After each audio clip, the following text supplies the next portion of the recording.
there, welcome back to the PR Breakdown, where I like to dissect the biggest moments in news and in public chatter. I like to figure out what's really going on behind the headlines. Today, I'm tackling a PR power dynamic more as a public service to help people spot the PR behind the moves and the motives behind three men who made them. Okay, everyone, you can see from the top and the photos that I am focusing on three guys who were in the news last week into this weekend. We're calling the Grammy Awards part of last week.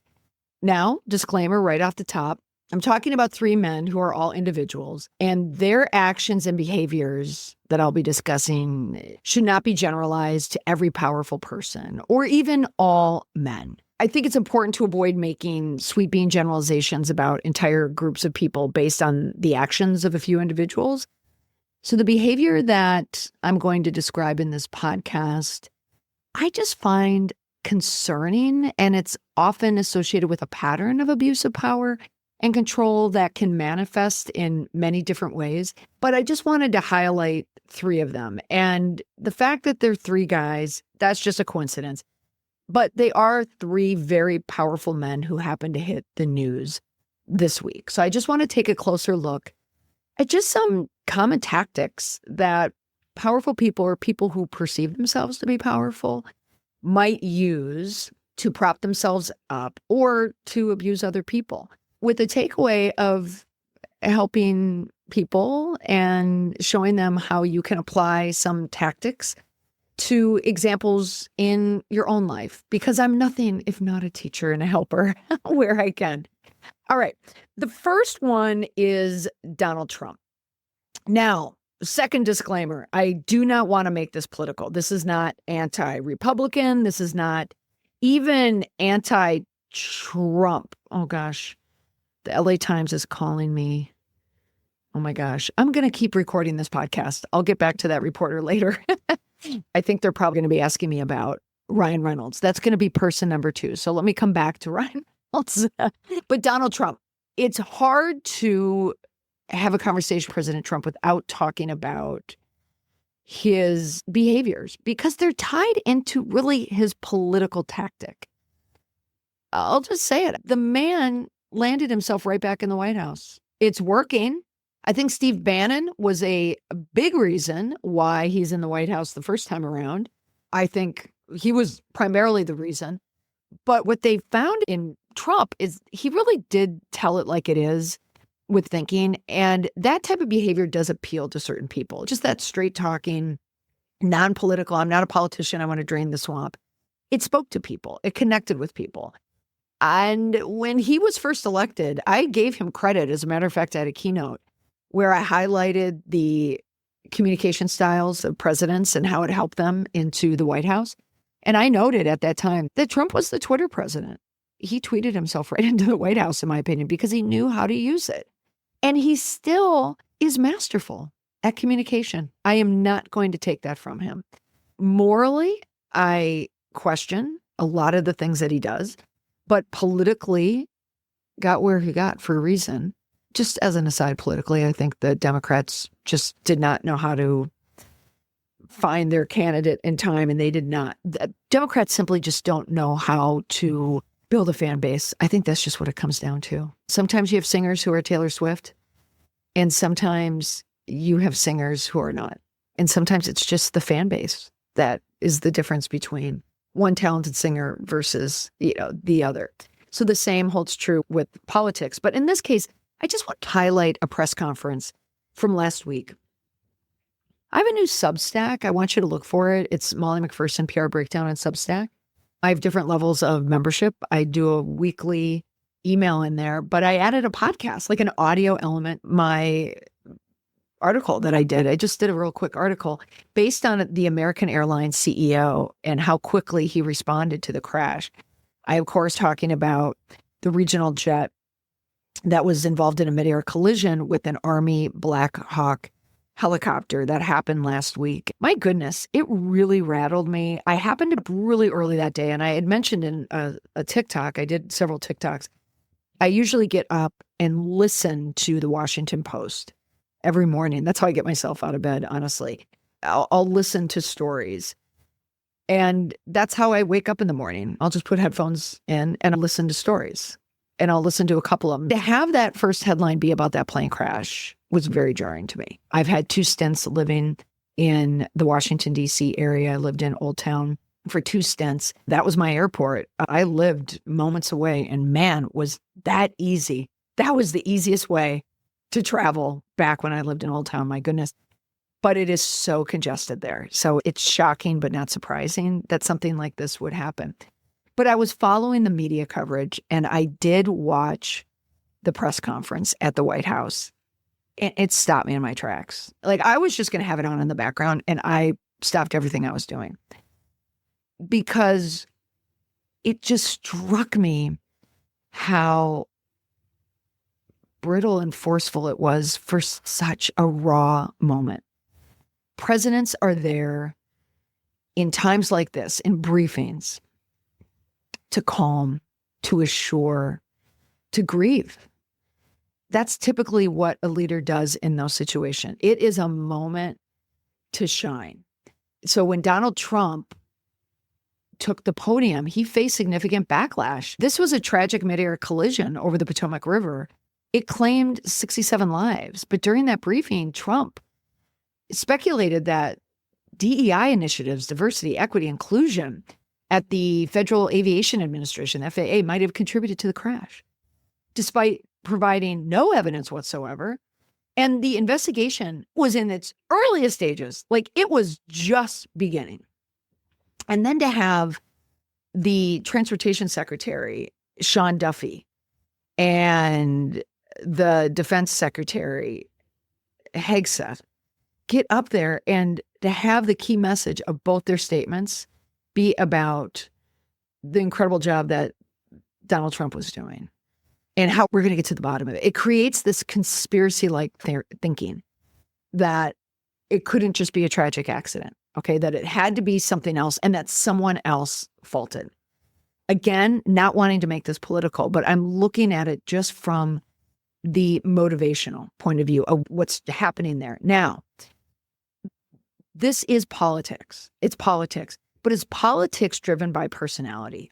Pete Buttigieg, he was a former transportation secretary under Joe Biden. Trump referred to Buttigieg as a disaster, and he blamed him and the other Democrats for allegedly mismanagement of the FAA because of DEI. Trump also blamed Joe Biden for relaxing FAA hiring standards in pursuit of diversity goals, even though we had no proof of this. But he's claiming that could have contributed to the crash. Just the hiring practices. Not to be forgotten that all of this is happening at a time when Trump, in his own words, is trying to, quote, drain the swamp. He is trying to push federal workers out of their jobs. That is what I'm honing in on. It doesn't matter if it was a Democrat or a Republican at that briefing. It doesn't matter to me. Politically, it doesn't matter. But I'm looking at the behavior when there is an administration that right out of the gate, jumping in and creating so much change, it creates this chaos.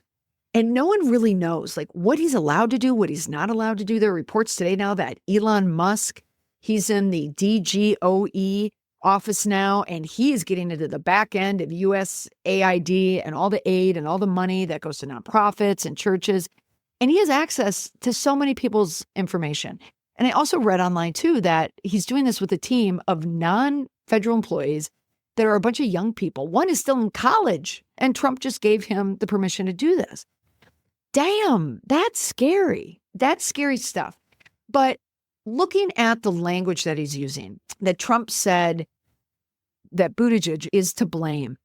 So what I think this is more about is a diversionary tactic from someone who is just using power and the puppeteering of power, if you will. It's coming in right out of the gate and show you mean business. Now, in theory, there's nothing wrong with that, right? If you're starting a new job, what do? I'm going to show up early. I'm going to show them what I've got. This is reckless. And that is what Some people are definitely saying Pete Buttigieg called his remarks despicable. And he accused Trump of lying instead of leading during a time of mourning, which I agree. This was a time of mourning, not to immediately blame the helicopter pilots. And not only, like, those pilots have families. And one of the sad things I heard on Thursday was the father of the pilot, Sam Lilly, who's 28 years old. He was engaged to be married. He's one of the pilots on the regional jet that was from an airline that's a subsidiary of American Airlines. His father was saying, he's so sad he couldn't even sleep. He's just despondent over this. But his father was a career Army Black Ops pilot. I couldn't even believe that when I heard that. So just the tragedy. And then also the fact that the pilot, the female pilot's parents, refused to release her name. I give them credit for that. I wouldn't do it either, knowing the rhetoric that was happening out there. Now, of course, the Army had to release it. It still came out, and it was a woman. So that fit that DEI claim, certainly, right, in the Army, but it just doesn't work. It doesn't match. And it's really sad, and it's really tragic. So in that, is it working? Like, why is President Trump speaking that way? Division rather than comforting grieving families. Illinois Representative Robin Kelly described it as dangerous, racist, and ignorant, accusing him of prioritizing political agendas over leadership. And the NAACP President Derek Johnson expressed dismay at Trump's use of the tragedy for political gain. Again, everyone's talking about the division. And it's not just politicians. Aviation experts, disability advocates, they're criticizing Trump for making these unfounded claims. And the public perception on it was pretty harsh. There was a lot of media reaction to it, and the media outlets really highlighted Trump's combative tone in these remarks, some comparing the response to his controversial handling of other crises like COVID-19. And they noted that his speculative accusations undermine his role as a unifying leader. And I think that is the takeaway. President Trump had a choice to be a leader or to be a divider. He chose to divide, and that does diminish the qualities in a leader. There are virtues in leadership, honesty, transparency. He's not showing that. He's not showing that. And if you look at his language for how he treats women, and this is where I get into the powerness of it, and to make it personal. And again, not political, but personal. If you're someone who feels that you are secondary in relationships, maybe you might be the female in a relationship. And think about that press conference and think about the blame and the pointing the fingers. Are you someone who's ever been treated that way by a male or a person in more power to you? I really struggle looking at Donald Trump as the politician because he makes politics personal. So it's hard not to look at him personally. It's hard. And it doesn't mean that the Democrats are right or that Joe Biden was right. It just is what I'm noticing about that behavior. And just look at how he speaks about women and the use of the word, for instance, like nasty. He frequently uses it in contentious or critical context. It's typically women. He said that Meghan Markle, the Duchess of Sussex, as a nasty woman. He later denied it and said that it was taken out of context, but he's done it for plenty other women. He called Nancy Pelosi, the former Speaker of the House, a nasty, vindictive, horrible person back in 2019. In 2016, during a presidential debate, Trump interrupted Hillary Clinton, calling her such a nasty woman. She's such a nasty woman. April Ryan, a journalist, called her nasty and a loser after she questioned him about voter suppression during a 2018 press conference in his first administration. There's Senator Elizabeth Warren from Massachusetts. He referred to her having a nasty mouth after she criticized him in a speech. Oh my gosh, Kamala Harris, all the derogatory remarks extended to her. You could describe the racial aspect to that and somewhat also sexually charged.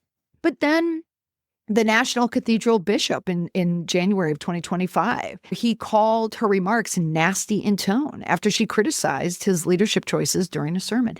Fun fact, that bishop, when I watched her deliver those remarks, I thought, the last time I watched an Episcopalian member of the clergy from the pulpit, it was a woman at my brother's first marriage to an Episcopalian. So my Catholic mother, of course, had opinions. I remember her saying, could we have a blessing by a Catholic priest? Because I just know in her head, she's thinking, it's not real if an Episcopalian does it.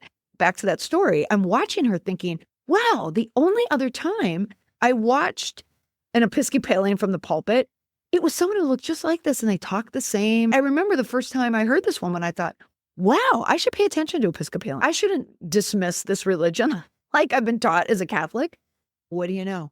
It was the same woman. I couldn't believe it. My mom told me that. Then my brother wrote to me and he said, did you recognize her? So that was absolutely crazy. But Trump considered her being nasty. And I did not consider her nasty at all.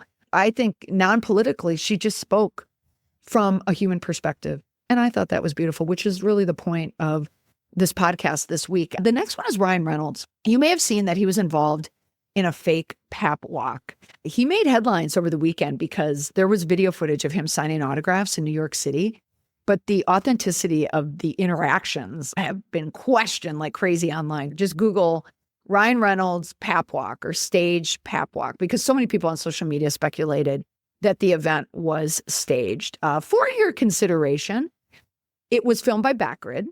That would be a pay-for-play paparazzi outfit. It happened it was like a really good event that was designed, it appears, to push Deadpool posters. A lot of fans noticed that there was this identical blue tape, like painter's tape, that was used to affix the merchandise to cardboard. Like everybody, they were holding it almost like pizza boxes. And the blue tape was seen on so many of them. And when he was signing, people captured the signature. It was just like a scribble. It wasn't even his name or even close to a name. Because there are autographs that could be for collectors that are official, that are official collectibles.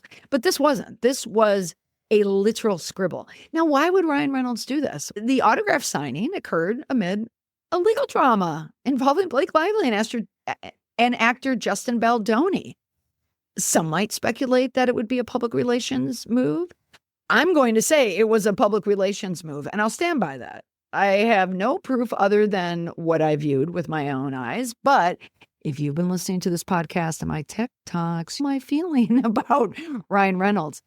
Also out this week on Hulu, there is the documentary that I sat down for. Juju Chang from ABC News, who's a co-anchor with Nightline. The Nightline story ran on Friday night, I believe, because the plane crash was on Thursday. It was supposed to run Thursday, but they pushed it to Friday. And my guy, Greg, he taped it for me. So I do have it on DVR, but I didn't see it. But Greg and I watched the Hulu recording this weekend because my friend Liz, in my group chat with my friends, she said, so there I was looking for something to watch on streaming. And there was Molly in this documentary. My other friends were like, what? This was the documentary that I filmed 2 weeks ago when I went to ABC. And it was a good interview. Juju Chang, incredibly nice. Before we sat down to talk about Blake Lively, Juju and the producer and I were talking about aging on camera. I think Juju's a couple years older than me, but the younger producer was talking about things to do with your face, what women have to do. And Juju and I were looking at each other, wait, this is not easy. And it's not. I think the documentary was great. I loved the sound bites that they used for me because I kept asking Greg. Greg's a news anchor. He's a reporter. He's been at it for decades. I trust him above anyone else. I can look at him and say, yes, no. And if it's not good, he'll tell me. And he has, if I've ever been shaky on something. But he said, oh, you nailed it. These were good. And I could tell because I had a really good conversation with Juju. It was just like a good interview setup. And her questions were fair. There's no bias. I never felt like I was defending one side or the other. The subtext of everything that I talk about is this idea that Ryan Reynolds is a very insecure man who fuels his power by making himself feel powerful in powerful situations. Now, he was able, I'm going to give him credit, just like President Trump, I'm going to give Ryan Reynolds credit. He was a D-list, C-list actor. He got his status by dating. Women helped him. So strategically, he made some good moves there. Dated my beloved Alanis Morissette, treated her like garbage, allegedly, but dated her. They were engaged. When he broke up with her, she wrote a song called Torch. And that album is an accounting of what it was like going through that breakup. He was also married to Scarlett Johansson. And that relationship ended. People speculated when he was in Green Lantern with Blake Lively would be the timing of that marriage ending. Scarlett Johansson said that he was a very overpowering, controlling, jealous person. And that matches what a lot of people say about him. I said in last week's podcast episode, I urge you to listen if you want to get more background on why I really feel this way, is he's just someone who's using Blake Lively, who is the marginalized one in their relationship. She's over 10 years younger. She's been isolated, just like in many abusive marriages, isolated financially, socially, geographically, professionally. Ryan gets all the rewards. Now, it doesn't mean that she can't do anything. She got to do this movie. It Ends With Us, but she was doing it while Ryan was shooting Deadpool. And I contend that Blake Lively got close to Justin Baldoni. She's home with 4 young kids, and she's a mother first, I'm sure. And I'm sure she cares about her role as mother greatly, but she misses her old life. She's a Hollywood kid. She's a Nepo baby. She starred in a lot of movies, and she probably did not like living in her house an hour outside of New York, next door to Martha Stewart, who's not a fan of Blake nor Ryan Reynolds, and just sitting there while watching her husband traipse around the country or around the world filming these movies and getting all the accolades and making all the money. As a busy mom of 4, I can speak from experience on this one. It's not easy being successful and really being at the top of your game when you have other people that you have to look out for. It's not easy. So I give Blake Lively that. The downfall of what happened in August with that press run around the premiere of It Ends With Us and Deadpool, so much of that was organic, negative media publicity that was created by Blake Lively herself and was highly supported by her husband, Ryan Reynolds, just trying to overtake everything. And I know this somewhat inside. They were doing a lot of the same things just anybody else does, including Blake Lively and Ryan Reynolds' PR team. They didn't do anything that no one else has done.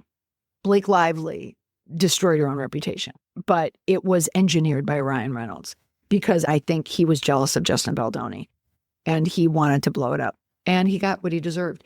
So this staged paparazzi event, and I'm calling it staged, it was so timed, well, allegedly staged, but it was timed at the peak moment when they were fighting for their court case. Lively originally sued Baldoni in December 2024, accusing him of sexual harassment and attempting to damage her reputation. And Baldoni, he countersued Lively, Reynolds, and the New York Times for civil extortion, defamation, and invasion of privacy. He's seeking $400 million in damages. And good for him. That is how you fight power with power. You tell people you're not going to bully and intimidate me, because that's what Ryan Reynolds did, I think. Bringing Taylor Swift in to a meeting. So it's Blake Lively, Ryan Reynolds, Taylor Swift in their penthouse. And Ryan Reynolds is absolutely berating and dressing down Justin Baldoni. He got his in the end. Now, will they live for another day, another movie? Of course. Ryan Reynolds will continue being Ryan Reynolds. Blake Lively will continue being Blake Lively. But this will stick with them. It will. And this buddy with Hugh Jackman. Now, Hugh Jackman's going to have to tone down his fake relationship, alleged, with Sutton Foster. And these two, the buddy thing, they're going to have to tone that down now because people are on to them. Everything they're doing is calculated. And why? Because, again, it's a powerful man who's being overpowered. Now, the third person is Jay-Z. And I'm sneaking him in here because I just noticed something this morning when I was watching some of the clips from the Grammys that happened last night. Beyonce, his wife, won Album of the Year for Cowboy Carter. I'm a little surprised by that, but I guess that means the Grammy community thought that she deserved it. I think some of it could be sympathy for what she's going through. Jay-Z is tethered to Sean Diddy Combs right now, and the legal case that he's dealing. Sean Diddy Combs now has been incarcerated for a while, and Jay-Z's name has always been lurking in the shadows of these cases. There is a lawyer out of Houston who is now going after Jay-Z. And I wrote a Forbes article about that. I'll put a link in the show notes. But Jay-Z is now back on his heels. And it really does call into question what Beyonce does. Like, what did Beyonce know and when? What does she know right now? And also, what is Beyonce doing? Now, she won this award, and she's never won this award before. It's eluded her in the past. But she attended the event with Jay-Z and their third daughter, Blue Ivy Carter. She was sitting between them. I watched it, and it seemed awkward. If you happen, just Google it, see it, look at it on social media. It's awkward. I can see two parents sitting on opposite sides of their 13-year-old daughter. I see that.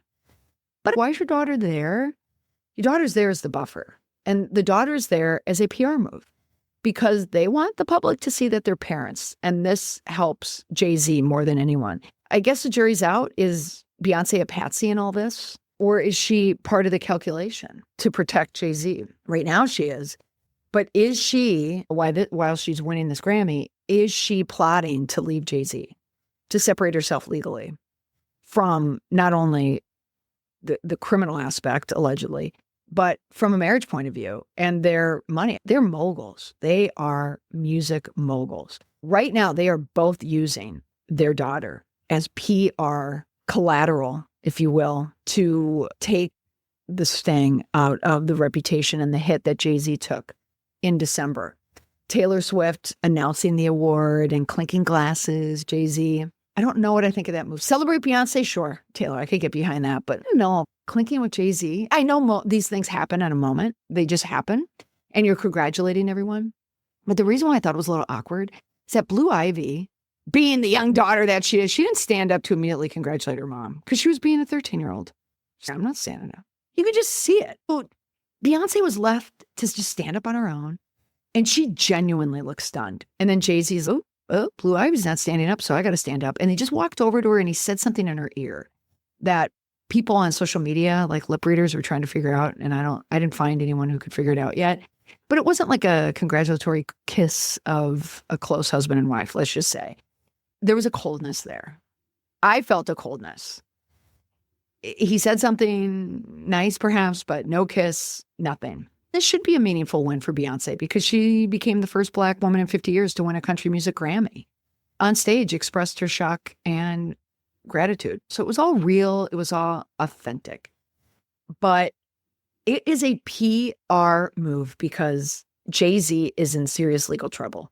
He's using his wife and his daughter as protection. Why does this matter?